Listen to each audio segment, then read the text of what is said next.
আশহাদু আল্লা ইলাহা ইল্লাল্লাহ লা ইলাহা ইল্লাল্লাহ লা খালিকা ইল্লাল্লাহ ওয়া লা মালিকা ইল্লাল্লাহ ওয়া লা হাবিবা ইল্লাল্লাহ ওয়া লা মুনিবা ইল্লাল্লাহ ওয়া লা মুনিয়া ইল্লাল্লাহ ওয়া লা রাযিকা ইল্লাল্লাহ সুম্মা নাশহাদু আন্না সাইয়্যিদানা ওয়া সানাদানা وملجأنا ومأوانا وأنورنا محمدا عبده ورسوله الذي أرسله بالحق بشيرا ونذيرا وداعيا إلى الله بإذنه وسراجا منيرا أما بعد فقد قال الله تعالى آمنا ومخبرا في كلامه المجيد وفي فرقانه الحميد أعوذ بالله من الشيطان الرجيم بسم الله الرحمن الرحيم نون والقلم وما يسطرون ما أنت بربك بمجنون صدق الله العظيم وصدق رسوله النبي الكريم ونحن على ذلك من الشاهدين والشاكرين والحمد لله رب العالمين قال النبي صلى الله عليه وسلم أوتيت علم الأولين والآخرين أو كما قال النبي صلى الله عليه وسلم اللهم صل على سيدنا محمد وعلى آل محمد كما صليت على إبراهيم وعلى آل إبراهيم إنك حميد مجيد اللهم بارك على محمد وعلى آل محمد كما باركت على إبراهيم وعلى آل إبراهيم إنك حميد مجيد الحمد لله জামিয়া ইসলামিয়া বড়াই সেলিমপুর দক্ষিণ সুরমা সিলেটের উদ্যোগে আয়োজিত 65তম বার্ষিক ওয়াজ মাহফিলের অত্যন্ত শ্রদ্ধাভাজন সভাপতি জাতির শ্রেষ্ঠ সম্পদ উলামায়ে কেরাম মুআজ্জাজ মুহতারাম সম্মানিত মুসল্লিয়ানে কেরাম পর্দার আড়ালের অত্যন্ত শ্রদ্ধাভাজন মা ও বোনেরা সমস্ত প্রশংসা সেই মহান আল্লাহ রাব্বুল আলামিনের দরবারে যে আল্লাহ পাক এই ফিতনার জামানায় কোরআন ও হাদিসের কিছু সহিহ কথা বলা ও শোনার তৌফিক দান করলেন। এই জন্য আমরা খুশি না বেজার, কম না বেশি? এই জন্য সকলেই দিল থেকে বলতেছি আলহামদুলিল্লাহ। মুআজ্জাজ হাজিরিন, আমার সম্পর্কে যাদের ধারণা আছে, যারা নিয়মিত ইউটিউবের বয়ান শুনতেছেন, আমি আসলে কিচ্ছা কাহিনী ভালো বেশি পছন্দ করি না। কারণ পৃথিবীর সবচাইতে সুন্দর মানুষও যদি একটা ঘটনা লেখে, সেখানেও মিথ্যে থাকার সম্ভাবনা, কথা বলেন না, থাকে কিনা? তার কারণ এটা একটা মানুষের কথা, সত্য হতে পারে, মিথ্যা হওয়ার অবকাশও রাখে, কিন্তু কোরআন ও হাদিসের কথা বললে মিথ্যের কোনো সম্ভাবনা নেই। এই জন্য আমি চেষ্টা করি, আমাকে আল্লাহ তাআলা যতটুকু ক্ষুদ্র জ্ঞান দান করছেন, নিয়মিত মোতালা করে বয়ান করার জন্য। আজকেও চেষ্টা করতেছি কোরআন ও হাদিসের কিছু সহিহ কথা বলার জন্য। আল্লাহ তাআলা যেন আমাকে বলার মতো যোগ্যতা এবং আমাদের সবাইকে শুনে আমল করার তৌফিক দান করেন, সকলে বলি আমিন। মুআজ্জাজ হাজিরিন, আলোচনা হচ্ছে সূরা কলাম থেকে। এই সূরার আরো একটা নাম আছে সূরা নূন। আল্লাহ রাব্বুল আলামিন এই সূরাটা এমন একটা অবস্থায় নাজিল করলেন, যেই অবস্থাটা ছিল মক্কার ভিতরে মুসলমানদের জন্য বড় শোচনীয় অবস্থা। এবং নবী পাক সাল্লাল্লাহু আলাইহি সাল্লামের বড় কষ্টের সময়, এমন অবস্থা যে টাইমের ভিতরে মুসলমানদেরকে ইহুদি খ্রিস্টানেরা কাফেরেরা ধমক দিত। কেমন ধমক দিত? ওরা মুসলমানদের সামনে এসে বলতো যে মুহাম্মদের কথা যদি আর একবার বলস তোদেরকে ঘাড় ধরে মক্কা থেকে বের করে দেব। ওদের কথায় বোঝা যায় যে মক্কার জমিন যেন ওদের বাপ দাদার টাকার কেনা। কি বলেন? মুসলমানদেরকে আতঙ্ক ছড়ায় দেয়, এমনকি স্বয়ং নবীকেও বলে যে এইভাবে যদি তুমি কথা বলতে থাকো তোমাকে এই মক্কা থেকে বিতাড়িত করা হবে। এরকম কথা কিন্তু আমাদেরকে বলা হয়। কথা বলেন? মসজিদের ভিতরে হুজুর একটু গরম বয়ান করলে পরের জুমার ভিতরে বাটপার সভাপতি যায় কয় আগামী জুমা এরকম বয়ান করলে আপনাকে মসজিদ থেকে ঘাড় ধরে বের করে দেওয়া হবে।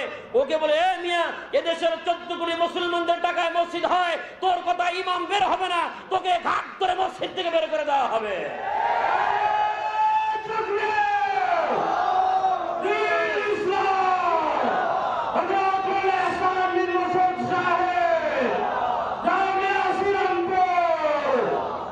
ইমামদেরকে বলে ঘাট ধরে বের করে দেবে মসজিদ থেকে। ওদের কথায় বোঝা যায় যে আমরা বিমানের তলা ফাইটা এদেশে আসছি, এদেশে আমাদের মাটি ফাইটা আমাদের জন্ম হয়েছে। অসম্ভব। আমার জন্ম এই দেশে কখন জন্ম? স্বাধীনতার পরে জন্ম। মানে আমি পাক্কা বাঙালি, যুদ্ধ অপরাধী হওয়ার কোনো সন্দেহ নেই। তুমি যদি তোমার বাবার নামে রাজনীতি করার অধিকার রাখো, এদেশের ওলামা একরাম কোরআন থেকে কথা বলার অধিকার 14 কোটি মুসলমানের আছে, এদেশের ওলামা একরামের আছে, দেওবন্দি ওলামা একরামের আছে। ওলামা একরামদেরকে ফাঁসির ভয় দেখাইয়া ওলামা একরামের মুখ স্তব্ধ করা যাবে না। যদি বন্ধ করতে চাও, ওলামা একরামকে যদি ভয় দেখাও, ফাঁসির ভয় দেখাও, গুলি করার ভয় দেখাও, আমরা সিনা পেতে নিতে রাজি আছি। লাশের পরে লাশ পড়বে, গোটা বাংলার জমিন রক্তের বন্যা হয়ে যাবে, তবুও কালামে পাকের কথা হতেই থাকবে ইনশাআল্লাহ। আমাদেরকে ভয় দেখায়, কি করবে? চাকরি খায় ফেলবে। আমার চাকরির মালিক তুমি না, আমার চাকরির মালিক আমার আল্লাহ। স্বয়ং নবীকেও বলতেছে যে এইভাবে কথা বললে মক্কা থেকে কি করব? কথা কয় না, তারা বিদায় করবো, বিদায়। আল্লাহ রাব্বুল আমিন বিশ্বনবীকে সান্ত্বনা দিয়া বলে ভয় পায়েন না। ইতিপূর্বে এরকম চাপাবাজেরা বহু কথা বলছে, কিন্তু ওদের পাওয়ার শেষ করে নবীদের পাওয়ার পৃথিবীতে আমি আল্লাহ টিকায় রেখেছি। নবীকে সান্ত্বনা দিয়া আল্লাহ তাআলা এমন অবস্থায় নবীকে সান্ত্বনা দিলেন, একদম চূড়ান্ত পর্যায়ে পৌঁছে শেষ পর্যন্ত আল্লাহ নবীকে যখন গালি দিল, নাউজুবিল্লাহ। কি বলেন? নবীকে এখনো তো গালি দেয়। এদেশে মুসলমান আছে না নাই? নামদারি মুসলমান এখনো নবীকে গালি দেয়, আছে না নাই? মুসলমানের ঘরে জন্ম নেওয়ার পরে বলে যে মুসলমানদের নবী সন্ত্রাসী ছিল।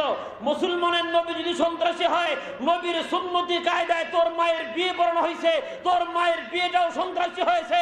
সন্ত্রাসী কায়দায় তোর মায়ের বিয়ে হওয়ার কারণে তোর জন্ম হয়েছে সন্ত্রাসী।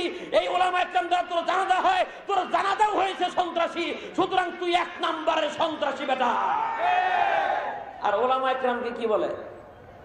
আমরা নাকি নাশকতা করি, আমরা বলে সন্ত্রাসী। আমরা সন্ত্রাসী নই, আলহামদুলিল্লাহ। এখন আর বলে না, এটা এক সময় বলতো, এখন আর এদেশের ওলামা একরামকে সন্ত্রাসী বলে না। আগে এক সময় বলতো, একটা স্লোগানই ছিল, কেমন কইতাম নেই, কি কয়? জঙ্গি ধরো, জঙ্গি মারো, জঙ্গি ভরো জেলে, ঠান্ডা মাথায় খুইজা দেখো জঙ্গি তোমার ছেলে। জঙ্গি ধরো, জঙ্গি মারো, জঙ্গি ভরো জেলে, ঠান্ডা মাথায় খুইজা দেখো জঙ্গি তোমার দলে। ওরে ও দেশের মানুষ হইছে নিহুজ পাইছনি বাইটের, জঙ্গি বলে আর দেখো না মোল্লা মুর্শিদের। এখন এমপিও কয় মাদ্রাসায় জঙ্গি নাই, মন্ত্রীও কয় মাদ্রাসায় জঙ্গি নাই। এটা বুঝতে 50 বছর লাগছে। কত বছর লাগছে? 50 বছর লাগলো।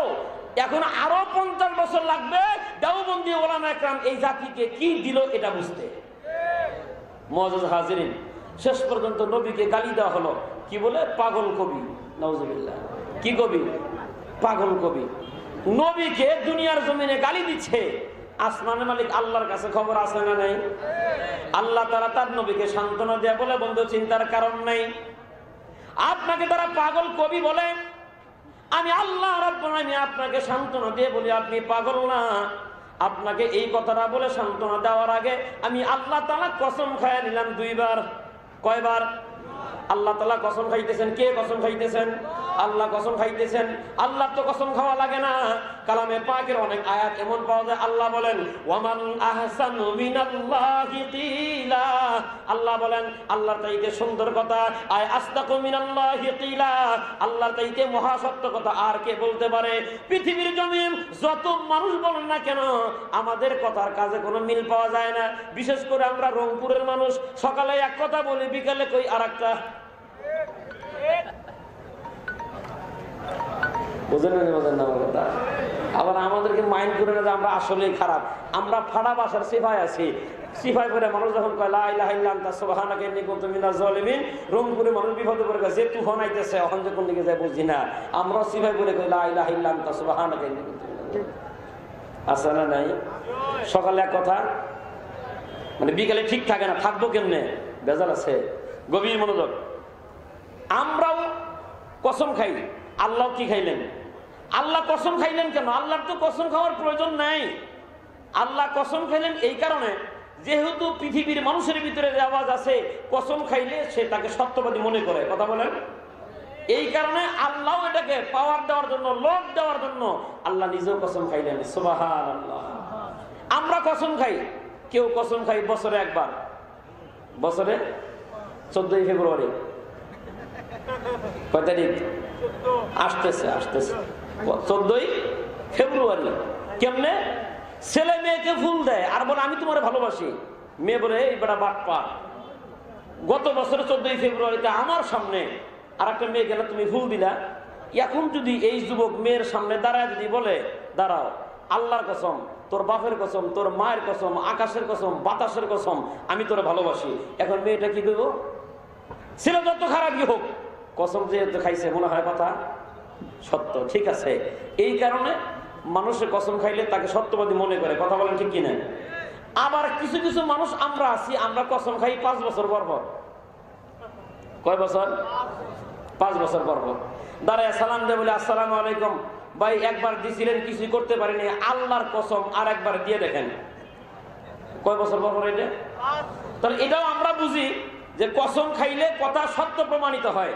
আর যে কথা বলতেছে তাকে আমরা এটা বলি যে লোকটা যদিও খারাপ হয়, কসম যেহেতু খাইছে মনে হয় কথা ঠিক আছে। অতীতেও একজন পয়গাম্বর নিজেকে সত্যবাদী প্রমাণ করার জন্য আল্লাহর পয়গাম্বরও একজন কসম খাইয়া দেখাই দিচ্ছেন যে কসম খাইলে কথা কি হয়? সত্য হয়। কিচ্ছা বলা, ঘটনা বলা উদ্দেশ্য না, শুধু কসমের কথা বলি। পয়গাম্বরের নাম ইউসুফ আলাইহিস সালাতু ওয়াস সালাম। কি নাম? হযরত ইউসুফ আলাইহিস সালাতু ওয়াস সালাম মিশরের খাদ্যমন্ত্রী। কেমনে হয়েছেন? কিচ্ছা করলে পরে রাত কাটায় দেওয়া সম্ভব, সরাসরি বলে খেয়াল করেন। খাদ্যমন্ত্রী হওয়ার পরে সবাইকে খাদ্য দেয়, মানে ত্রাণ দিচ্ছেন। একজন মহিলা এসে বলে আমাকেও ত্রাণ দেন, ত্রাণ দিচ্ছেন। আর পয়গাম্বর বলতেছেন এ বেটি তোমার বাড়ি কই? তোমার তো বড় চেনা চেনা লাগে। পয়গাম্বরে কি কয়? তোমাকে বড় চিনা চেনা লাগে। বেটি বলতেছে কি ব্যাপার, তুমি আমাকে তো চিনো, আমাকে চিনে তুমি না চেনার ভান করো, আমাকে চিনো না? না, তোমাকে তো আমি চিনি না, তুমি কে? এবার ওই বেটি বলতেছে গেরেফতি সাহেবে দৌলত দরাগোশ, গেরেফতি সাহেবে দৌলত দরাগোশ, মোরা একবার কি কর দি ফারামোশ। বেটি দাঁড়ায় কয় এ বেটা ইউসুফ, তুমি আমাকে চিনে না চেনার ভান করো, তুমি আমাকে চিনো না। আমি হলাম সেই মহিলা, তুমি যেই দিন মিশরের মাটিতে বণিকের দলেরা তোমাকে বিক্রি করতে আসছিল, এক পাল্লা তুমি ইউসুফরে দিয়া আর এক পাল্লা স্বর্ণ হীরা মণি মুক্তা দিয়া যেই মহিলা তোমাকে কিনেছিলেন, আমি সেই জুলাইখা। পয়গম্বরের নাম কইলেই তো আমি জুলাইখা, তাহলে খোটা দেউন লাগে কেন? যেহেতু তুমি খোটা দিয়ে ফেলছো, তুমি যা চাও তোমাকে তা দেওয়া হবে। জুলাইখা মাতালারে যখন দেওয়ার কথা আছেন তখন তুমি দাও নাই। যখন আমার যৌবন ছিল তোমাকে পাইতে চাইছিলাম তখন তুমি আমার কথা সারা দেও নাই। এখন আমি বুড়ি হয়ে গেছি, এখন যদি বলি তুমি আমাকে বিয়ে করো, এটা নিয়ে তুমি করবা? পয়গাম্বরের সামনে বেটি মাতালারে তুমি তো দিবা না। পয়গাম্বরে আমি শুধু ইউসুফ নাম, আমরা নবী বংশের মানুষ, আমি নিজে নবী, নবীরা মিথ্যে কথা বলে না। এ বেটি তুমি যা চাও তোমাকে তা দিয়ে দেওয়া হবে। এবার পয়গাম্বরের সামনে তবুও মাথা লাড়ে, পয়গাম্বরের মেজাজ বড় গরম হয়ে গেল। আল্লাহর পয়গাম্বর ওই জুলাইখার সামনে দাঁড়ায় পয়গাম্বর নিজেও কসম খায়। সুবহানাল্লাহ। পয়গম্বর কয় কসম বখতাম বরকানে নবুয়াত ওয়াতিনা বরকানে বদওয়াত। এ মহিলা শোন, নবুয়তের দোহাই দিলাম, নবী বংশের মানুষ বললাম, পরিচয় দিলাম, তুমি মানলা না, নিজে বললাম তুমি বিশ্বাস করলা না। এখন আমি আমার নবুয়তের কসম খাইয়া বললাম, আমি যা তোমাকে বললাম তুমি চাও, তুমি যা চাইবা তোমাকে তা দিয়ে দেওয়া হবে। জুলাইখা এবার মনে মনে চিন্তা করলো, কসম যেহেতু খাইছে মনে হয় দিব। এখন কি করছে? বিশ্বাস করছে। পয়গম্বরে কয় চাও। বেড়ি চিন্তা করলো এমন একটা জিনিস চামচ, পয়গম্বর একটু বিপদেই ফেলাই। ঠিক আছে, এখন জুলাইখা সামনে দাঁড়ায় কয় বগফতাম্বর জামাল আস্ত জুয়ানি, বগফতাম্বর জামাল আস্ত জুয়ানি ওয়াতিনা কে তু দিদি ওয়াদানি। এ ইউসুফ, তুমি কসম খাইলা, নবুয়তের কসম বললা, তোমরা নবী বংশের মানুষ, এখন যদি আমাকে দিতে হয়, আমাকে তুমি চাইতে বললা, আমি তোমার কাছে চাইলাম, দিতে যদি হয় তুমি আমার যৌবন কালটা ফেরত দাও। তোমার পিছনে ঘুরে ঘুরে আমার যৌবন কালটা নষ্ট করে ফেললাম, আমার যৌবন কালটা তুমি ফেরত দাও। পয়গম্বর সিজদায় পড়ে গেলেন, ও রব্বে কারীম, যৌবনের মালিক তো আমি, পয়গম্বর নয়। যৌবনের পয়গম্বর তো, যৌবনের মালিক হলেন, যৌবন দেওয়ার মালিক, জীবন নেওয়ার মালিক আল্লাহ। এই জন্য পয়গম্বর সিজদা করে কান্দার বলে, ও রব্বে কারীম, জুলাইখাকে যৌবন কাল তো ফেরত দেওয়ার ক্ষমতা আমার নাই, তুমি চাইলে ক্ষমতা দেওয়ার মালিক। তার কারণ এটা তুমি যদি দাও কেউ তোমাকে নিষেধ করবে না। পৃথিবীর কেউ যা পারে না তা পারো তুমি, দুনিয়ার কেউ যা দিতে পারে না তা দাও তুমি। আল্লাহ আমি কসম খেয়ে ফেলছি। আল্লাহ জিবরাইলে ডাক দেখে, দেখ তাকায়া, পয়গম্বর নবুয়তের কসম খাইলো, পয়গম্বরের ইজ্জত বাঁচানোর জন্য, পয়গম্বরের কসমকে টিকিয়ে রাখার জন্য আমি আল্লাহ রাব্বুল আলামিন জুলাইখার যৌবন কালকে ফেরত দিয়া দিলাম। পয়গম্বর কি খাইছিলেন? কসম খাইছিলেন। তাহলে বোঝা যায় কসম খাইলে কথা কি হয়? সত্য হয়। এখন আমরা কসম খাওয়ার সময় কার কসম খাই? কথা বলেন। আল্লাহর কসম। আর আল্লাহ কসম খাইলে কার খাইবেন? যদিও ছোট্ট ছোট্ট বিষয়ে কসম খায়, এর গুণগত মান যেন অনেক বড় হয়। বিভিন্ন আয়াতের ভিতরে আল্লাহ তাআলা কসম খান। এখন কসমের বয়ান করলেও দুইটা অধিবেশন কাটায় দেওয়া সম্ভব, কিন্তু মুক্তাসার কথা বলি, আল্লাহ এই আয়াতগুলোতে নবীদের সান্ত্বনা দেওয়ার আগেই আল্লাহ কসম খাইছেন দুইটা। কয়টা? এক নাম্বার, আল্লাহ বলেন বিসমিল্লাহির রহমানির রহিম নুন। আল্লাহ বলেন আমি আল্লাহ বড়, আমার কসমটাও বড়। এ দুনিয়ার মানুষ, তোমরা দুনিয়ার জমিনে কসম খাও, আমি আল্লাহর কসম, আমি আল্লাহ বড়, আমার কসমটাও বড়। তোমরা যখন কসম খাও আমি আল্লাহর কসম খাও। আমি আল্লাহ কসম খাইলে আমার নিজের কসম খাই না। মাঝে মাঝে যেই বিষয়ে বয়ান করব ওই বিষয়ের সাথে যার সম্পৃক্ততা আছে, আমি আল্লাহ তাআলা ওই বস্তুর কসম খাইয়া তোমাদেরকে বুঝানোর জন্য, কথারকে লোড দেওয়ার জন্য, বেশি পাওয়ার দেওয়ার জন্য আমি আল্লাহ তাআলা কসম খাই। আল্লাহ নিজে কসম খায়া বলেন নুন, আমি আল্লাহ কসম খাইলাম, নুনের কসম। নুন আবার কি জিনিস? তাফসীরে ইবনে কাসিরে প্রমাণ করে নুন হলো একটা মাছের নাম। আল্লাহ তাআলা একটা মাছের কসম খাইলেন। কিসের কসম খাইলেন? একটা মাছের কসম খাইলেন। জিজ্ঞাসা করতে পারেন আল্লাহ বড়, আল্লাহর কসমটাও বড়। আল্লাহ রাব্বুল আলামিন বড় বড় জিনিসের কসম না খাইয়া একটা মাছের কসম কেন খাইলেন? যদিও মাছ নামটা ছোট, কিন্তু তার গুণগত মান তার অনেক বড়।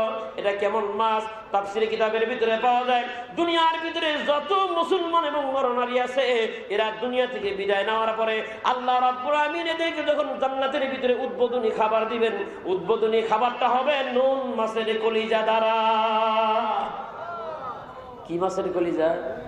একটু আন্দাজ করেন, মাছের কলিজাই যদি এত বড় হয়, মাছ যে কত বড়, এটা ওয়াজ করে বোঝানো সম্ভব নয়। তার কারণ যেই ব্যাপারে মানুষের আকলে কাজ করে না, মানুষের জ্ঞান এবং মানুষের বুদ্ধি দিয়ে যেখানে কাজ করে না, ওই ব্যাপারে মানুষকে বয়ান করলে সহজ হয় না, আরো কঠিন হয়।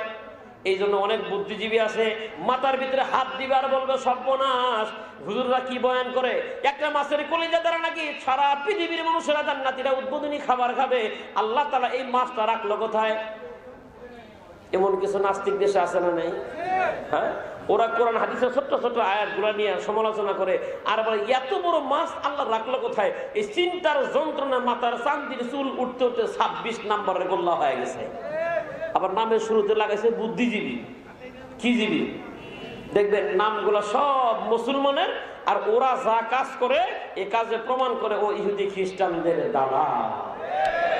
ওরা নাকি বুদ্ধিজীবী, বুঝি না কেমন দাবি, ওরা নাকি বুদ্ধিজীবী, বুঝি না কেমন দাবি, নামগুলা মুসলমানের বাকি সব খ্রিস্টানের। কি জীবী? কথা কর, কি জীবী?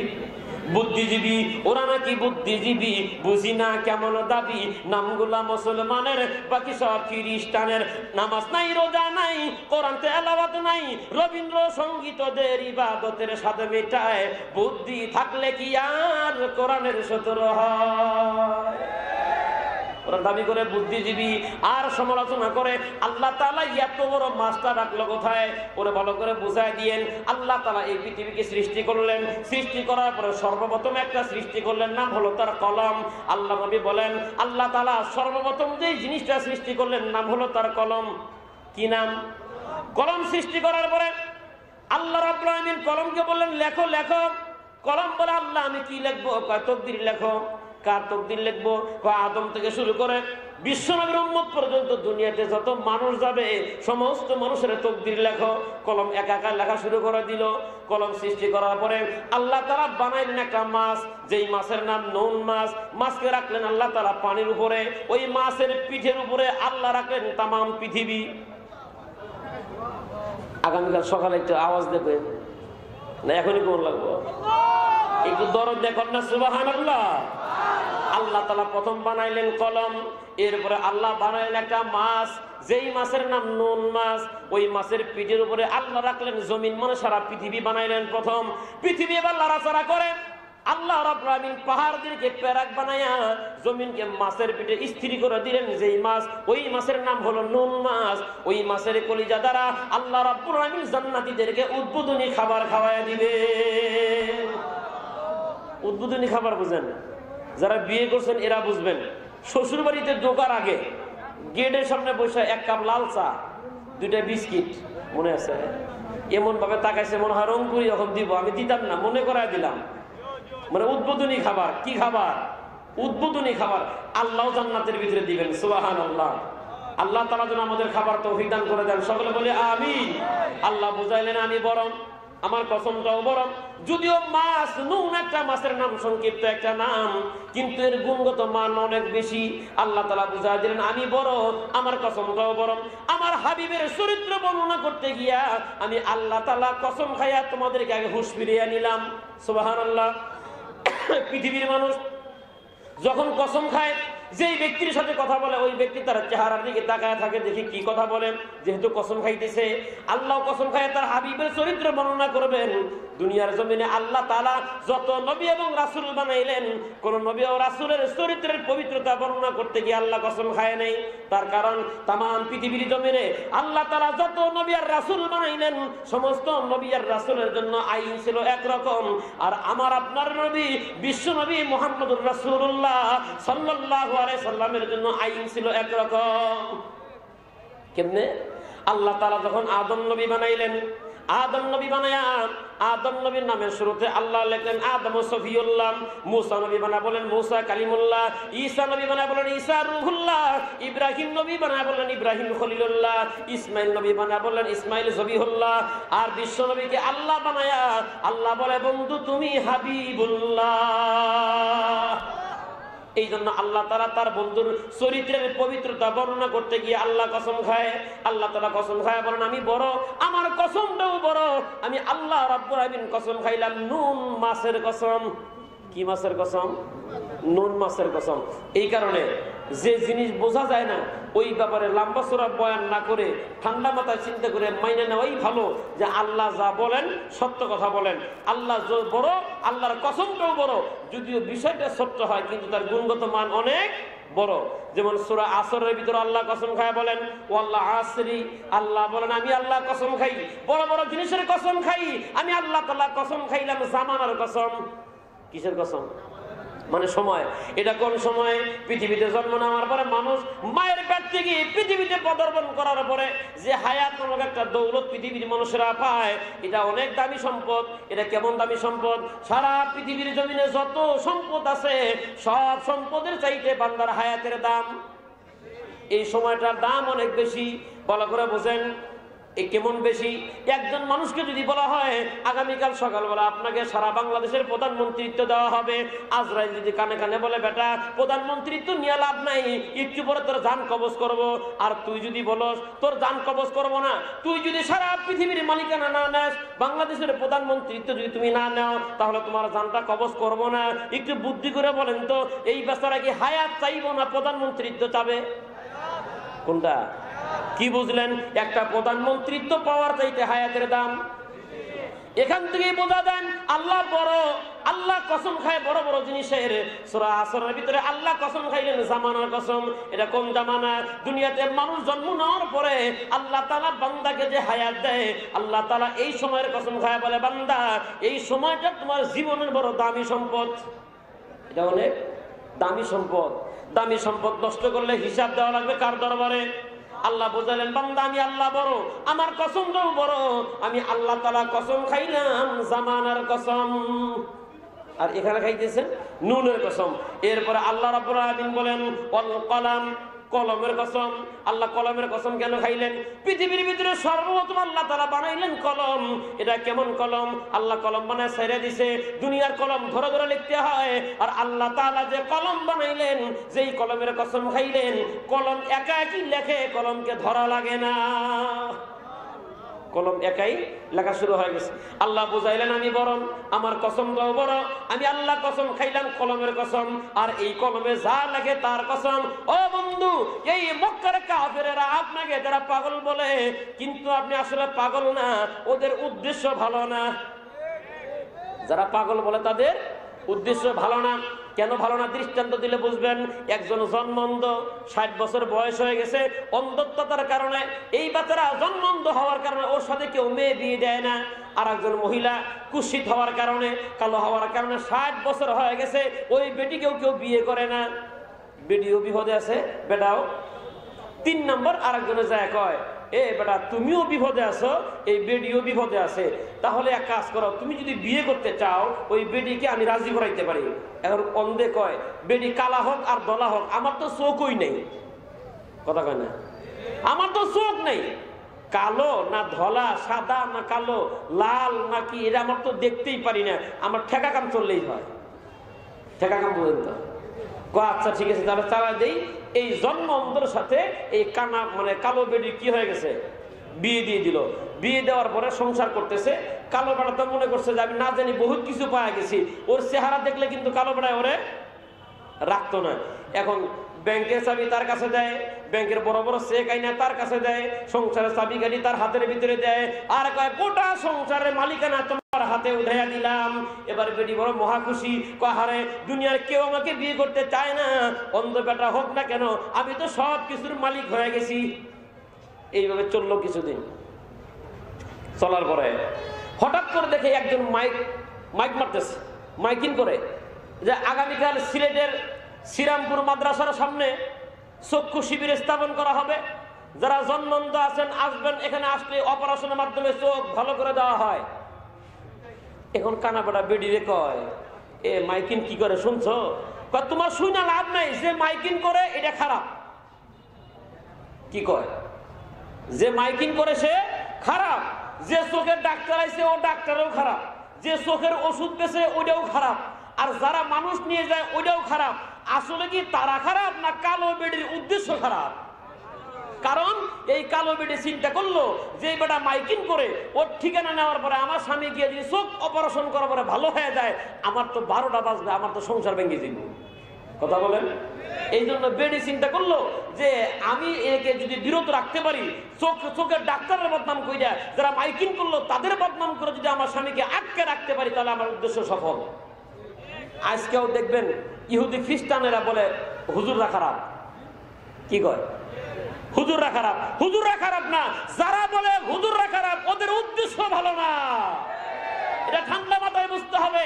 যারা বলে চোখের ডাক্তার খারাপ, চোখের ডাক্তার খারাপ নয়। ওলামা ইকরাম মানুষের চামড়ার চোখের পাশাপাশি দিলের অন্তরে একটা চোখ আছে, কোরআন হাদিসের বয়ান করে ওই চোখ খোলার পরে দুনিয়াতে কারো বাটপারি চলবে না।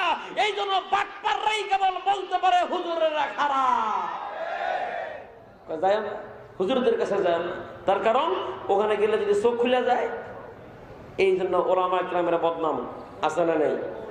কথা বলেন আছে না নেই? কিরকম বদনাম আছে? রাস্তা দিয়ে হুজুরা যদি একটু জোরে জোরে যায়, ওই যে দেখো, ওই যে দেখো, দাওয়াত পাইছে, ভাঙ্গে চুরে যাইতেছে সব হুজুররা। আছে না নাই? আছে তো, সিলেটেও আছে।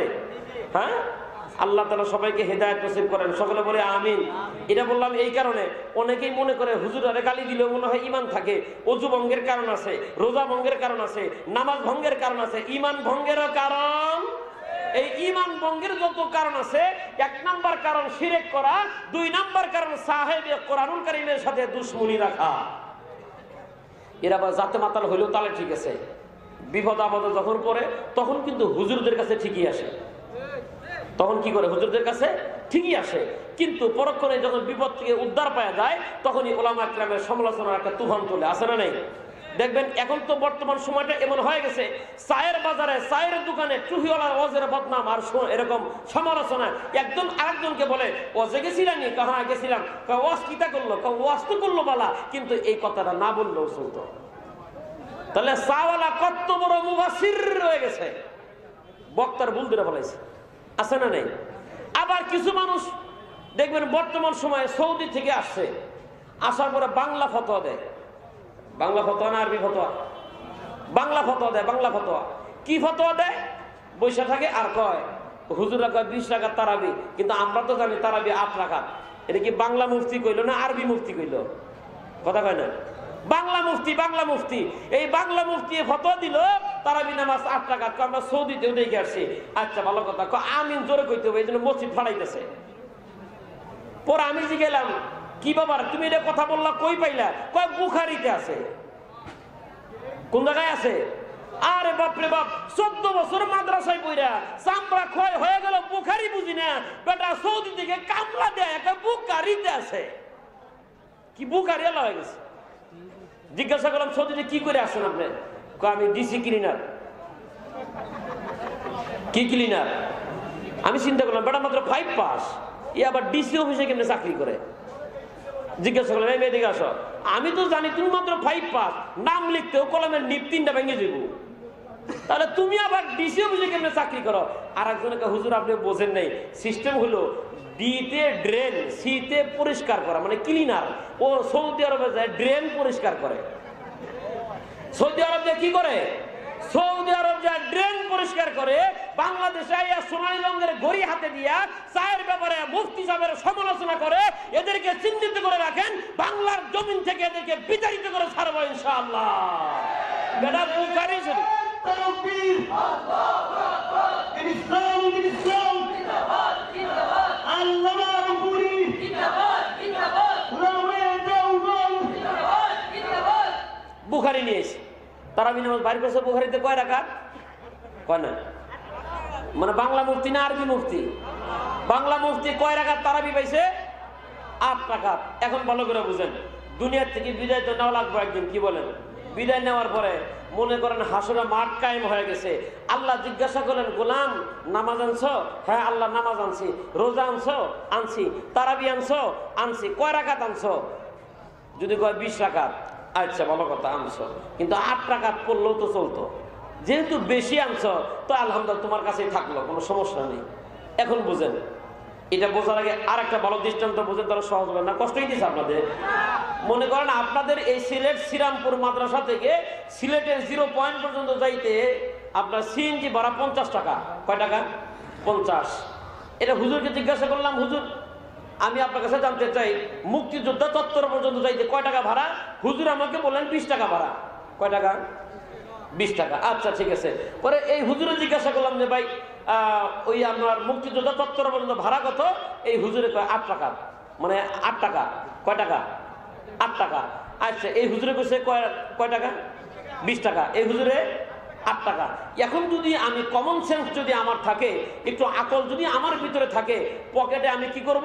যদি এই ভাইয়ের কথা অনুযায়ী 8 টাকা নিয়ে রওনা হই, তাহলে অর্ধেক রাস্তা মানে উত্তরখান গেট পর্যন্ত যাওয়ার পরে আমার 8 টাকা শেষ। এখন ভিক্ষা কইরা পরে আমার সিলেট 0 চত্বর যাইতে টাকা শেষ, বাড়িতে আসার টাকাও আর নাই। এখন বুদ্ধি করে যদি আমি এই হুজুরের কথা অনুযায়ী 20 টাকা পকেটে নেই, আর 8 টাকায় যদি আমি মুক্তিযোদ্ধা চত্বরে যাইতে পারি, বাকি টাকা তো কারো বাপে চুরি করলো না, আমার পকেটেই তো থাকলো। কথা বুঝাইতে পারলাম? এবার আসেন আসল কথায়। হাসরের মাঠে যদি আল্লাহ বলে নামাজ আনছো, হ্যাঁ নামাজ আনছি। তারাবি আনছি। কয় রাকাত আনছো? 20 রাকাত। আল্লাহ যদি বলে 8 রাকাত হইলেও তো চলতো, 20 রাকাত যেহেতু আনছো, ঠিক আছে আলহামদুলিল্লাহ, 8 রাকাত দিয়ে পার পায়ে যাও, বাকিটা তোমার নফল থাক। এবার 8 ওরা জিজ্ঞাসা করছে নামাজ আনছো? আনছি। রোজা আনছো? আনছি। তারাবি আনছি। কত? 8 রাকাত। 8 রাকাত আর 20 রাকাত লাগবো। কয় নাই তো। তাহলে হেদিকে যাও। হেদিকে যাও মানে কই যাও? মানে ভিক্ষা করো। যারা 8 টাকাদের বাংলা মুফতির ফতোয়া দিয়া তারাবিকে 8 টাকা সাব্যস্ত করতে চাও, জোলা নিয়ে হাসরের মাঠে দাঁড়ায়। পাগলামি শুরু হয়ে গেছে দেশে। এখন কষ্ট হইতেছে? এটা মাসালা মানে না, আমরা মাযহাব মানি না। ও কত বড় আলেম হয়ে গেছে। 14 বছর মাদ্রাসায় পড়ে হুজুরে মাযহাব মানে, ও ড্রেন ক্লিনার হইয়া কি মানে না? মাযহাব মানে না। ও আয়া ভোট দেয়। আল্লাহ তাআলা জাতিকে হেফাজত করেন, সকলে বলে আমিন। দেখবেন ঈদের সাথে তাল মিলাইয়া কিছু বুদ্ধিজীবীরাও ওলামা ইকরামের নামে বদনাম রটাইয়া সাধারণ পাবলিককে মাদ্রাসা থেকে খালি করতেছে। সাধারণ আওয়াম যারা আছে এদেরকে মসজিদ থেকে বের করার ষড়যন্ত্র হচ্ছে। এটা ইহুদি খ্রিস্টানদের বড় একটা চক্রান্ত, যাতে আলেম থেকে ওই বেডির যেরকম উদ্দেশ্য ভালো না, যারা চোখের ডাক্তার ওরা খারাপ, আসলে ওরা খারাপ নয়, বেডির উদ্দেশ্য খারাপ। যারা বলে ওলামা ইকরাম খারাপ, মসজিদ মাদ্রাসার ইমামেরা খারাপ, মুতামিম সাহেবরা খারাপ, যারা বলে ওদের উদ্দেশ্য ভালো না, এরা যদিও বলে এইটা, কিন্তু বিপদে বললে আবার আলেম ছাড়া কথা বলে না, চলে। ওদের বাপ মাও মরলে কি কলেজ থেকে মাস্টার এনে জানাজা পড়ে? কি লাগে? তাহলে এখন বিপদে পড়ছে তো। এই জন্য বলি, ও তোর মা বাবা সেই দিন যাবে এই দুনিয়া ছেড়ে, সেই দিন তোরে আসতে হবে এই মোল্লারই ধারে। নাকি কলেজে যাব? কেউ যদি রাগ করে কলেজ থেকে আনছেন একটা মাস্টার, স্যার হুজুরেরা এত কথা বলে, লাগবো না আমার হুজুর, টুপিওয়ালা বাদ, আপনি পড়ান তো দেখি। এখন মাস্টার ডিগ্রি পাস যেই বড়া করছে, সে যদি আপনার পাশে জানাজা পড়ে, কি দিয়ে পড়ে? ইংরেজি দিয়েই তো। কি বলেন? সুন্দর করে দাঁড়ায় করছে, to the principal we beg must respectfully state that you I am a student of your college. আল্লাহু আকবার। জানাজা হইতেছে, পড়বো না কেউ জানাজা? হবে না। ওরা জাতে মাতাল হইলেও তাহলে ঠিক আছে, জানে এখানে টুপিওয়ালা লাগবো। কি লাগবো? এই জন্য মাদ্রাসায় একটা হুজুর আব্বা মারা গেছে, একটু জানাজার জন্য একজন হুজুর দেন, একটা আলেম দেন, তাহলে বোঝা গেল তোমরাও বিপদে পড়ে কার কাছে আসো? ও তোর মা বাবা যেই দিন যাবে এই দুনিয়া ছেড়ে, সেই দিন তোরে আসতে হবে এই মোল্লারই ধারে। ওরা ঠেকায় পড়লে মুলবি চিনে, নইলে চিনে না। এই মোল্লা সারা তোর জানাজা কেহ দিবে না। সারা জীবন করলি রে তুই যেই মোল্লা রে ঘৃণা, তোর নামাজে লাগবে মোল্লা এটা চিনলি না। সারা জীবন করলি রে তুই যেই মোল্লা রে ঘৃণা, তোর নামাজে লাগবে মোল্লা এটা চিনলি না। এই মোল্লা না থাকিলে তোর মার বিয়ে হইতো না। এই মোল্লা না থাকিলে তোর মার বিয়ে হইতো না। এ মোল্লা সারা তোর জানাজা কেহ দিবে না। এই জন্য যারা বলে আলেমেরা খারাপ, ওদের কিন্তু উদ্দেশ্য ভালো না। এই জন্য গভীর মনোযোগ। আল্লাহ নবীকে তারা এক একবার এক একটা বলে গালি দেয়, কিন্তু শেষ পর্যন্ত চূড়ান্ত পর্যায়ে পৌঁছায় দেওয়ার জন্য, আনাওয়ালা মুসলমানদেরকে ফিরে রাখার জন্য কাফেরদের একটা বড় ষড়যন্ত্র ছিল। আল্লাহ নবীর কাছে একজন মানুষকে পাঠায় দাও, সে গিয়ে আল্লাহ নবীকে গালি দিবেন। কি বলে গালি দিবেন? এবার আল্লাহ নবীর সামনে গেলেন। আল্লাহ নবীর সামনে যাওয়ার পরে কয়, এটা হলো পাগল কবি। কয়টা কবি হয়ে গেছে। মুসলমানের দলেরা, তোমরা কবির কাছে আইসো না, এটা হলো একটা কবি, এটা মুসলমানদের একটা বড় ধরনের কবি, ওর কাছে তোমরা যাও না। ওয়ালিদ ইবনে মুগিরা, কি নাম? ওয়ালিদ ইবনে মুগিরা বিশ্ব নবীকে পাগল কবি বলে যখন গালি দিয়ে যায়, আল্লাহ তাআলা নবীকে সান্ত্বনা দেয়া, বন্ধু চিন্তার কোনো কারণ নাই, অপেক্ষা করো, আমি তোমাকে সান্ত্বনা দিয়া গোপন একটা কথা তোমাকে জানাই দেই, পৃথিবীর যা কেউ জানে না জানি আমি আল্লাহ। এই যে ওয়ালিদ ইবনে মুগিরা তোমাকে গালি দিল, আমি আল্লাহ তাআলা অতীতের কথাকে স্মরণ করায় দিলাম। উতুল্লিম বাদা যালিকা জানিম, ও নবী আপনাকে যে পাগল কবি বলল, ওর জন্মের দোষ আছে। মানে এটা যার সন্তান। যেই মাত্র নবী তেলাওয়াত করলেন উতুল্লিম বাদা যালিকা সাজিম, এবার থমকে দাঁড়ায় গেল। কি বললেন আপনি? আবার বলেন। নবী আবার তেলাওয়াত করলেন। বিশ্ব নবী যে মিথ্যে কথা বলে না, আল্লাহর নবী আব্দুল্লাহর বেটা মুহাম্মদ সাল্লাল্লাহু আলাইহি সাল্লাম যে সত্যবাদী, এটা পৃথিবীর সবাই জানতো কিনা? এবার ওয়ালিদ ইবনে মুগীরা চিন্তা করলো, আব্দুল্লাহ বেটা মুহাম্মদ তো মিথ্যে কথা বলে না, তার নাম হলো আল আমিন। এখন আমার জন্মের ব্যাপারে যেহেতু আয়াত নাজিল হয়ে গেছে, তবু আসমানের আয়াত, সুতরাং মনে হয় আমার জন্মের ব্যাপারে সন্দেহ আছে। মায়ের কাছে গিয়ে দরজা ঠকঠক করে আওয়াজ দেয়। মা ডাক দিয়ে বলে, বাবা কি ব্যাপার, হঠাৎ করে তোর আগান্বিত কেন?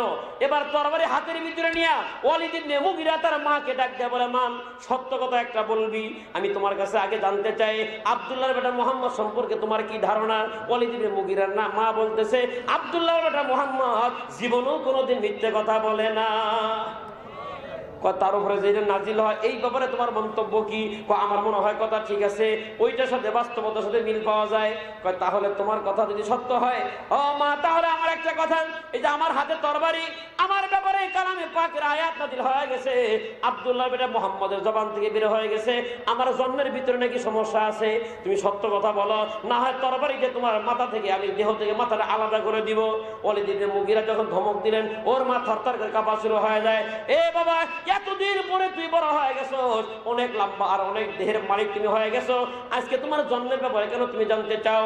কয় আমাকে এটা জানতেই হবে, তার কারণ আমার জন্মের ব্যাপারে কি নাজিল হয়েছে? কোরআন শরীফের আয়াত নাজিল হয়ে গেছে। কেন আয়াত নাজিল হয়ে গেল? ও বিশ্ব নবীকে কি করছে? কথা কয় না, আল্লাহ নবীকে গালি দিছেন, কিন্তু এই গালি নবীর কাছে লাগার আগে জবাব দিছেন কে? আল্লাহ। কারণ নবী পৃথিবীতে একা একা আসছেন না, আল্লাহ পাঠাইছেন। আল্লাহ পাঠাইছেন আর হেফাজত করছেন আল্লাহ। যত ষড়যন্ত্র হয়েছে সমস্ত ষড়যন্ত্রের মোকাবেলা করছেন কে? শুধুমাত্র নবীকে বলছেন চালায় যান, চালায় যান, হেফাজত করব আমি আল্লাহ। আল্লাহ নবী সাল্লাল্লাহু আলাইহি ওয়াসাল্লাম খানায় কাবার মধ্যে বসে বসে কালামে পাকের তেলাওয়াত করেন। আল্লাহ নবীর সামনে হযরত আবু বকর সিদ্দিক রাদিয়াল্লাহু তাআলা আনহু বসা। কষ্ট হইতেছে? আমি আগেই বলছি, আসলে আমি কিচ্ছা কাহিনী ভালো জানি না, এই কিচ্ছা বলে জমাইতেও পারি না। এই ব্যাপারে যা আছে কি যেমনি চলতেছে এমনি চলবে তো ইনশাআল্লাহ। খেয়াল করেন, আল্লাহ নবী সাল্লাল্লাহু আলাইহি ওয়াসাল্লাম কালামে পাকের তেলাওয়াত করেন, সামনে আবু বকর সিদ্দিক রাদিয়াল্লাহু তাআলা বসে বসে শোনেন। বিশ্ব নবীকে হত্যা করার জন্য আল্লাহর নবীর আপন চাচি, মানে শুধু চাচি নয়, নবীর আবার বিয়ানো লাগে, মানে এটা আবার কে? এটা হলো উম্মে জামিল, মানে নবীর চাচা আবু লাহাবের স্ত্রী, নবীর আপন চাচি, আবার নবীর বিয়ান। বিয়ান কাকে বলে? আমার রংপুরে তো এমন কথা সিস্টেম আছে, সেটা হলো কারোর সাথে কেউ মেয়ে বিয়ে দিলে অথবা ছেলে বিয়ে করলে সিলেটে কি কয়? সিলেটে কি কয়? বিয়ান। আচ্ছা, তাহলে বুঝেন, তাহলে নবীর সাথে উম্মে জামিলের সাথে দুইটা সম্পর্ক, একটা হলো আপন চাচি, আবার একটা হলো বিয়ান। মানে আবু লাহাবের দুই ছেলের সাথে নবীর দুই মেয়ে বিয়ে হয়েছিল। কয়টা মেয়ে? এখন যখন খেয়াল করেন নবীকে হত্যার জন্য কে যাবে? উম্মে জামিল বড় একটা পাথর নিয়ে আল্লাহ নবীকে হত্যার জন্য দৌড় দিচ্ছেন। এই হত্যার ষড়যন্ত্র হচ্ছে, মোকাবেলা করবেন কে? মুসলমান গভীর মনোযোগ, আল্লাহ নবী কালামে পাকের তেলাওয়াত করতেছেন, উম্মে জামিল বড় পাথর একটা হাতের মধ্যে নিয়ে নবীকে পাথর মারার জন্য দৌড় দিচ্ছেন। হযরত আবু বকর বললেন, নবীজি উম্মে জামিলের উদ্দেশ্য ভালো না, হাতের ভিতরে পাথর আছে, ওই পাথর দ্বারা যদি আপনাকে আঘাত করে দুনিয়া থেকে বিদায় হয়ে যাবেন। আল্লাহ নবী সান্ত্বনা দিয়ে বলে, আবু বকর টেনশনের কোনো কারণ নাই, আল্লাহ আমাকে দুনিয়াতে পাঠাইছেন, এটার মোকাবেলা করবেন কে? আল্লাহ। উম্মে জামিল নবীর কাছে গেলেন, নবীর কাছে যাওয়ার পরে নবীকে আর দেখে না। সুবহানাল্লাহ আওয়াজ লাগবে। আবু বকরকে দেখে কিন্তু নবীকে দেখে না। উম্মে জামিল আবু বকরকে ডাক দিয়ে বলে, আবু বকর তোমাদের নবী মুহাম্মদ কই? সুবহানাল্লাহ। চোখে কি পড়ছে? এখন পর্দা পড়ে গেছে, দেখে না। চোখে কি বললাম? এবার আবু বকর বিশ্ব নবীর কয়, নবীজি আমি তো আপনার সামনে বসা, আমি আপনাকে দেখতেছি, উম্মে জামিল কেন দেখে না? নবী কয়, আমি জানি না। জিবরাইল অমনি নাজিল হইয়া আল্লাহ নবীকে বলে, আবু বকর রে জানায়া দেন। আয়াত নাজিল করে দিলাম। সুবহানাল্লাহ। ওয়া ইযা ক্বরাআতাল কুরআনা জাআলনা বাইনাকা ওয়া বাইনাল্লাযীনা লা ইউমিনুনা বিল আখিরাতি হিজাবান মাসতুরা। আল্লাহ রাব্বুল আমিন বলেন, ও বন্ধু সরওয়ারে আলম, আপনি যখন কালামে পাকের তেলাওয়াত করেন, আপনার মাঝে আর যারা আখিরাতের প্রতি ঈমান রাখে না, ওদের মাঝে গোপন পর্দা আমি আল্লাহ ফালায়া দেই। তাহলে ওয়ালিদ ইবনে মুগিরা নবীর গালি দিল পাগলা কবি কইয়া, আল্লাহ নারাজ হয়ে গেছে বন্ধু, ও যাওয়ার আগে আয়াত আমি আল্লাহ নাযিল করে দিলাম, উতুল্লিম বাদা যালিকা জানিম। আর জানিম শব্দ হলো যার জন্মের ভিতরে সমস্যা। সমস্যা মানে কি? মানে মেশিনের ভিতরে সমস্যা, যার কারণে প্রোডাকশনেও সমস্যা। এবার ওয়ালিদ ইবনে মুগিরার তরবারি না মায়ের সামনে দাঁড়ায় আছে, সত্যি কথা বলো, সত্য কথা বলো, আমার জন্মের ব্যাপারে কি বলো। এবার ওয়ালিদ ইবনে মুগিরার মা বলে, বাবা শোন, মহা সত্য কথা, যেহেতু তোর ব্যাপারে আয়াত নাযিল হয়ে গেছে আমি আর গোপন রাখতে পারলাম না। শোন, তোর নানার ছিল অনেক সম্পদ, অনেক সম্পদ থাকার কারণে আমাকে কার সাথে বিবাহ দিবে এমন মানুষ খুঁজে পাইল না। শেষ পর্যন্ত এই বুড়া বেড়ার লগে আমার বিয়ে দিল, যে বুড়া বেড়ার গায়ে কোনো শক্তি নেই, মানে ইঞ্জিনের লোড টানে না। বুঝতেছেন কথা? ইঞ্জিনে কি টানে না, মানে কালা ধোঁয়া মারতেছে। মনে করেন 12-14 বছরের একটা মাইয়ের যদি বিয়ে দেন 80 বছরের এক বেড়া লাগে, লোড টানবো নেই, কাজ হইব না। মহান হাজিরিন, গভীর মনোযোগ। ওয়ালিদ ইবনে মুগিরার মা বলেন, এ বাবা শোন, সম্পদের লোভে পড়ে তোর বাবা মানে তোর নানা আমাকে বিবাহ দিল তোর বাবার সাথে। কিসের লোভে? সম্পদের আশায়। আজকেও দেখবেন বাংলা 14 কোটি মুসলমানের ভিতরে এই মহামারী ছড়ায় পড়েছে। সুন্দর একটা মাইয়াকে টাকার লোভে বুড়া বেড়ার সাথে বিয়ে দেয়। আবার কিছুদিন চলে, যখন দেখে ইঞ্জিনে আর লোড টানে না, মেন বিগিনে শব্দ আয়া পড়ছে, আর এক বেড়া লোক বেগে জায়গা। এমন দৃশ্য দেশে আছে না নাই? শুধু বয়ান শুনলেই চলবে না, পয়েন্ট নিয়ে বাড়ি যাইতে হবে।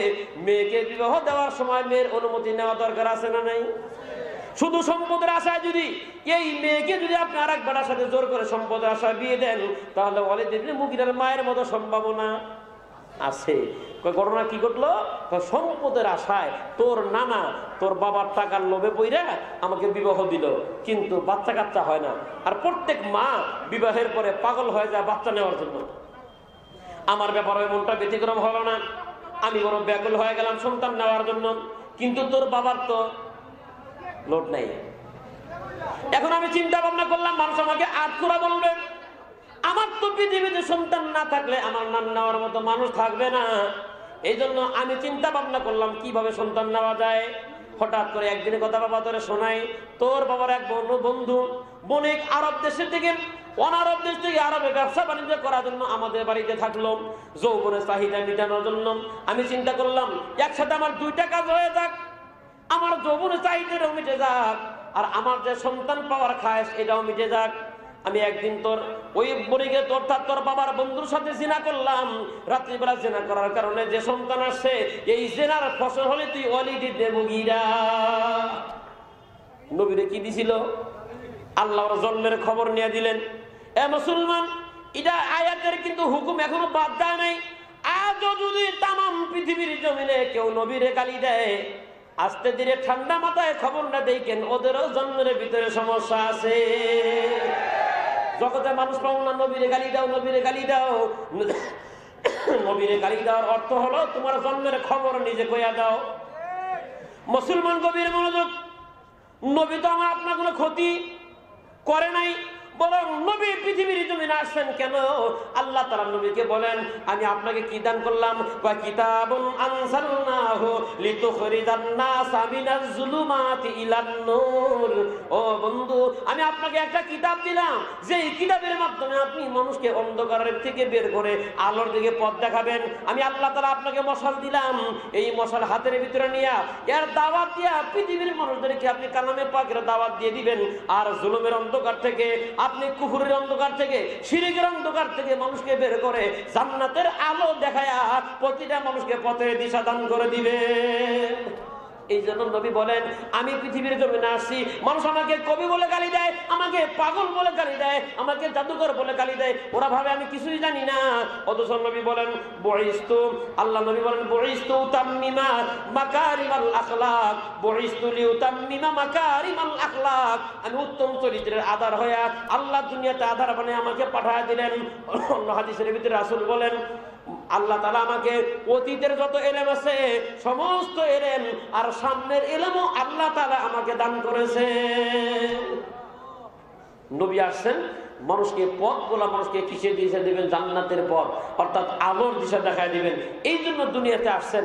যারা আলো সহ্য করতে পারে না, এরা চায় নবীর নামে কিছু বদনাম কইয়া আলোটা নিভায় ফেলাই, যাতে করে নবীর মিশন পৃথিবীতে না চলে। কিন্তু তাদের মিশন কাজে লাগবে না, কারণ আল্লাহ বলেন ইউরিদুনা লিইউতফিউ নূরাল্লাহি বিআফওয়াহিহিম ওয়াল্লাহু মুতিম্মু নূরিহি ওয়ালাউ কারিহাল কাফিরুন। আল্লাহ বলে, বন্ধু তুমি চালায় যাও, ওরা চায় তোমার এই মিশনকে ফু দিয়া তারা নিভায় ফেলবে। আমি আল্লাহ আমার সিদ্ধান্তের উপর বদ্ধপরিকর। ওরা যদি মুমিন হয় আর ময়দানে যদি থাকে, আপনি দাওয়াত দিতে থাকেন এই কালেমা আর এই কালামে পাকের আলো দ্বারা তামাম পৃথিবীকে পূর্ণতা আমি আল্লাহ পৌঁছায় দিব। এতে কাফেরদের যতই খারাপ লাগুক না কেন। এই জন্য নবী আসছেন মশাল নিয়ে। কি নিয়ে? মশাল। এই মশাল নিবাইতে যারা গেছে ওরা নিজেরাই কি কথা নিজেরাই নিবে গেছে। এমন ভাবে নিবে গেল, যারা এই মশাল নিবাইতে গেল ওদের আসল চালানটাই গায়েব হয়ে গেল। আসল চালান গায়েব হয়ে গেছে। আসল চালান যখন গায়েব হয়, সে নিজেই তখন স্বীকার করে যে আমি ক্ষতিগ্রস্ত হয়ে গেলাম। কথা বলেন ঠিক কিনা? একটা ছোট্ট একটা দৃষ্টান্ত দিলে বুঝবেন না, কষ্ট হইতেছে আপনাদের। দৃষ্টান্তটা কি? সমাজের ভিতরে এক মাতব্বর, অনেক বড় মাতাব্বর, সবাই তারা মহব্বত করে, বিচার আচার তাকে মাতাব্বর মানে মাতাব্বর বুঝেন তো?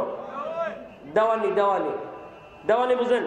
মানে দেও আনি, মানে তোমরা আইনা দেও আমি খাই, বুঝেননি?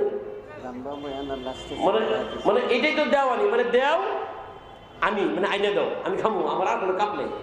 এগুলো দেওয়ানির কাজ। একটু খেয়াল করেন, এই বেটা সমাজে সবাই তারা মাতাব্বর মানে, দেওয়ানি মানে, কিন্তু কেউ তারা চেয়ার দেয় না। চেয়ার কি দেয় না? চেয়ার দেয় না।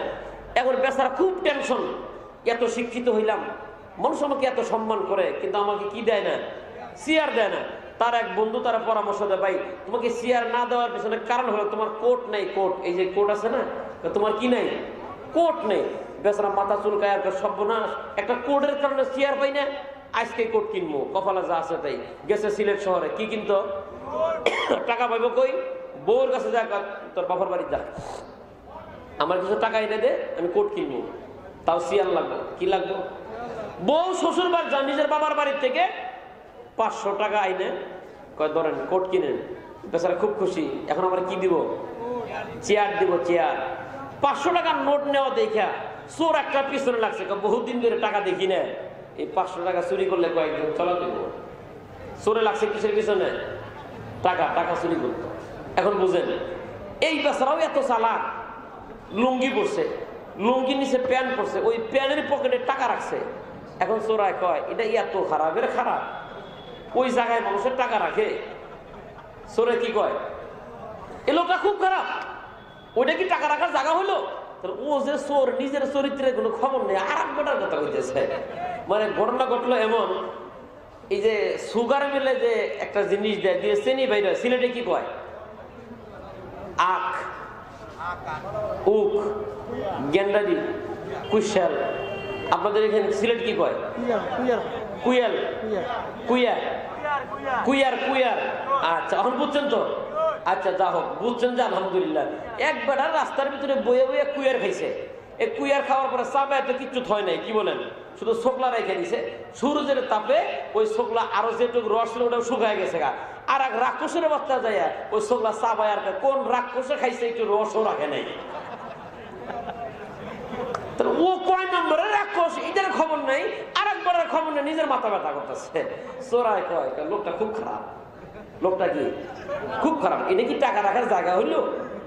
আচ্ছা, বাজারে গেছে, বাজারে গিয়ে বেচারা কোট কিনছে, কোট গায়েও দিছে। কোট গায়ে দেওয়ার পরে ওই পকেট থেকে টাকা বের করে কোট অলারে দিছে। এখন দেওয়ার পরে চোরাই কয় তোর টাকা চুরি করতে পারলাম না, আজকে রাতে তোর সাথে বাড়ি যাবো, তোর কোটটাই চুরি করবো, চেয়ার দিব না তাহলে। তখন চোরা লাগছে কোটের পিছনে, কি করতো? কোট চুরি করবে। কোট গেছে বাড়ি। চোরা আস্তে করে যখন সে বাহিরে ঢুকছে, ঘরের ভিতরে খাটের নিচে চোরা বয়ে রয়েছে। অর্ধেক রাত যখন হয়ে গেছে, খাটের নিচ থেকে বের হয়েছে, ওইটা এখন শুনতেছে, স্ত্রী করতেছে, কি ব্যাপার তুমি কোটটা খুলে শুলে হইতো না? কয় না, এই কোটের জন্য মানুষ আমার চেয়ার দেয় না, কোট আর খুলতাম না, কোট গায়ে দিয়ে ঘুমাবো। চোরে কয় আল্লাহ আজকে খালি ঘুমটাই কামাই হয় কিনা, মনে করছিলাম বেটা কোট খুলে ঘুমাইবো, কোটটা চুরি করবো, আর ও নাকি কোট গায়ে দিয়ে ঘুমাইলো। আচ্ছা যাক, মধ্যরাত্রে আরেকটা চেষ্টা করবো। এখন বেচারা মধ্যরাত্রে উঠছে, ওঠার পরে দেখে বেচারা কোটের তোর বোতাম লাগাই নেই, এরকম কাঠ হয়ে শুয়েছে, এরকম খোলা, তো আসতে করে কৌশল এক হাত করছে, কিন্তু আর এক হাত তো আছে। এখন চোরা এদিক থেকে টানে। এখন কোটওয়ালা কয় বেগমের মাও উঠো, ঘরে চোরাইছে। চুপ করো, এই কোটের চিন্তায় 3 মাস ধরে ঘুম পারো না, আজকে কোট কিনাই না, আজকেও ঘুম কামাই করো, চুপ করো, আর একবার কথা কয় না। বেটা আচ্ছা ঠিক আছে। বেটা মনে মনে চিন্তা করলো, বেটা তুই যতই টানে হাত তো এটা আমার না দিলে তোর খুলে রাখতেছিস না। সুন্দর করে ঘুমায় আছে, একটা সারা রাত খালি টানাটানি হইতেছে, চোরা টানে এইদিকে, কোটলা টানে হেদিকে। সারা রাত যাওয়ার পর শুভে সাদিক আজান দিবে দিবে ভাব। এখন চোরাই চিন্তা করলো, হারে রাতটাই আমার মাটি হয়ে গেল, কিচ্ছু নিতে পারলাম না, আসছে যেহেতু খালি যাওয়ার চাইতে ওর বাড়িতে কিছু চাউল চুরি করে নিয়ে যাই। তখন বেটা গিয়া চাউল চুরি করতো, নিবো কিসে, হাতিয়ার তো নেই। সুন্দর করে বেটা নিজের শার্ট খুলছে, শার্ট। আমি আপনাকে বুঝাইতেছি, যারা এরকম কথা বলে ওর চালান যখন গায়েব হবো, সত্যি ওর নিজেই স্বীকার করবো যে আমার চালান গেছে। এবার চোরের শার্ট খুলছে, নিজের শার্ট খুলে বিছানা এরকম রাখছে, রাইকে চাউল আনতে গেছে। কোটওয়ালা মাথা উঁচু করে দেখে চোরে নাই, শার্ট খুলে থুয়ে গেছে। এবার কোটওয়ালা শার্টটা নিয়ে নিজের বালিশে নিচে রেখে দিচ্ছে।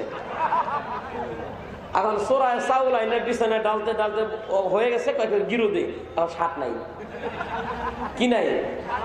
এখন কোটওয়ালা কয় বেগমের মা উঠো, চোরাইছে। আবার কয় চুপ করো, চোরাইছে, চোর আসে নাই। এবার চোরা কয় না, আসলেই চোরাইছে।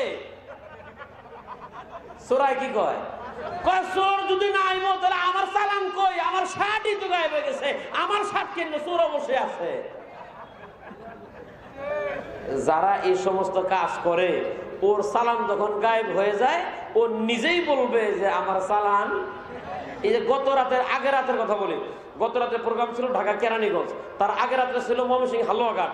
সেখানে এসে এক প্যানেল চেয়ারম্যান বলতেছে যে আমি ডক্টরেট ডিগ্রি পাস করছি, আমি আইন লয়ার নিয়ে পড়লাম, সবকিছু বললাম, তবে আমি ব্যর্থ যে আমি কোরআন পড়তে পারি না, আমার আসল চালান নেই। তাহলে চালান গেলে গা পরে টের হয় যে আমার কি নাই, চালান নেই। এই জন্য চালান যতটুকু আছে এর হেফাজত করতে হবে।